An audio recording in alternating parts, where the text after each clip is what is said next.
Salut à tous, c'est Maxime, j'espère que vous allez bien, vous commencez à connaître. On va analyser une petite assiette d'une personne qui fait du basket aujourd'hui. Et donc, on commence directement. Le matin, franchement, je me suis pas pris la tête. J'ai commencé par un classique. J'ai fait des œufs avec une banane. J'ai mis un peu de miel sur la banane pour un boost d'énergie. Après, je suis parti à l'entraînement. Donc le matin, c'est simple. Œufs, protéines, gras, banane, miel, c'est sucre. Ce n'est pas mauvais, mais il y a un manque cruel de glucides lents. Donc voilà, donc les glucides lents sont les carburants pour ta journée. Les œufs ne suffisent pas. Donc il faut ajouter une grosse portion de flocos d'avoine ou une source de pain complet pour que l'énergie des œufs et de la banane dure jusqu'au midi. Du matin, pour rentrer, ma copine avait fait les crêpes la veille, donc j'en ai pris deux avant d'aller à mon rendez-vous du midi. Crêpes, citron, sucre, quel banger. En fait, le midi, j'avais un rendez-vous. La petite collation, les crêpes citron sucre, c'est du sucre rapide dur. Ça a un bon goût, mais ça te donne un pic d'énergie qui retombe très vite.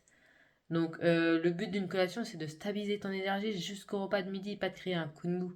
Donc il faut remplacer les crêpes par du fromage blanc avec des fruits et une petite poignée de noix. Ça, c'est de l'énergie stable.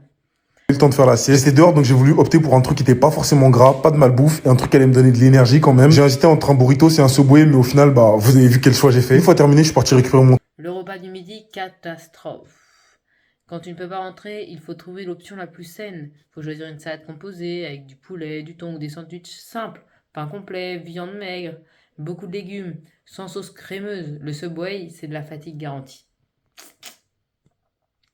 C'était l'heure de prendre le goûter. Donc là, il était à peu près 17h, j'avais rendez-vous à 18h à la salle. Et là, c'est vraiment le dernier gros repas qui va me donner de l'énergie avant le match. Et je suis parti sur un repas de Doberman, désolé. Œufs, riz, banane avec du miel dessus. Le repas pré-match, donc œufs, riz, banane, miel, ça c'est une très bonne base. Glucides, riz, banane, pour le carburant les protéines, avec les œufs pour les muscles. La seule réserve, c'est que les œufs sont riches en gras et longs à digérer. Donc pour un match de basket, remplace les œufs par une viande blanche, poulet ou du poisson blanc. C'est léger et ça se digère plus rapidement pour ne pas avoir le ventre lourd sur le terrain. C'est toujours le moment où je vais avoir un cheat. La semaine, je vais manger bien et le soir, après le match, je vais manger un truc bien gras. Donc avec ma copine, on s'est rendu au foot court. J'avais mal quand j'ai vu le ticket. En tout cas, c'était resté. Le repas post-match, bah oui, on sait, le soir après le match, un food et tout comme ça, là, c'est la plus grosse erreur après l'effort. Le corps est en mode réparation et a besoin de protéines, de glucides propres immédiatement. Donc les burgers, frites et tout, là, apportent du gras et du sucre, pas de nutriments et pas de qualité pour ton corps. Donc fais-toi plaisir mais intelligemment. Choisis un plat de pâtes ou un pokéball pour un vrai apport en protéines et glucides pour récupérer. Donc on a une diète en montagne russe.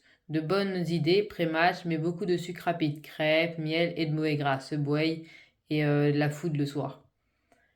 Les repas principaux, il faudrait mettre des glucides lents et évite les foods, tous les trucs transformés et tout et les plats industriels les jours de match. Faut manger des vrais carburants et pas des sucres rapides, inutiles. Bref, c'était Maxion.